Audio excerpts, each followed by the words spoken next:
ದಂಡಕಾರಣ್ಯ. ದಶರಥ ಮಹಾರಾಜನು ಶ್ರೀರಾಮನಿಗೆ 14 ವರ್ಷ ವನವಾಸಕ್ಕೆ ಹೋಗಬೇಕು ಅಂತ ಹೇಳ್ತಾನೆ. ಆ ಬಳಿಕ ಮರಣಿಸ್ತಾನೆ. ಈಗ ಭರತನಿಗೆ ಪಟ್ಟಾಭಿಷೇಕವಾಗಬೇಕು. ಅದು ಅವನಿಗೆ ಇಷ್ಟವಿಲ್ಲ. ಆದ್ದರಿಂದ ಚಿತ್ರಕೂಟಕ್ಕೆ ಬಂದು ರಾಮನಿಗೆ ಹೇಳ್ತಾನೆ, ನೀನು ಹಿಂದಿರುಗಿ ಅಯೋಧ್ಯೆಗೆ ಬಂದುಬಿಡು, ಅಯೋಧ್ಯ ನಗರಕ್ಕೆ ರಾಜನಾಗಿರು. ಯಾಕೆ ಅಂತಂದರೆ ನಿನಗೆ ಅಪ್ಪಣೆ ಮಾಡಿ ದಶರಥ ಮಹಾರಾಜನು ಈಗ ಇಲ್ಲ.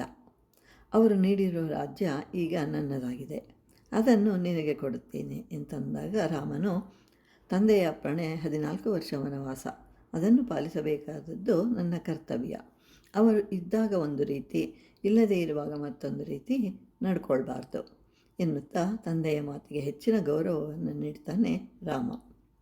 ನೀನು ಜನರಿಗೆ ರಾಜ, ನಾನು ಇಲ್ಲಿ ಮೃಗಗಳಿಗೆ ಕಾಡಿಗೆ ರಾಜನಾಗಿರುತ್ತೇನೆ ಎನ್ನುತ್ತಾ ಆತನು ತನ್ನ ಕಲ್ಯಾಣ ಗುಣಗಳನ್ನು ಪ್ರದರ್ಶಿಸ್ತಾನೆ.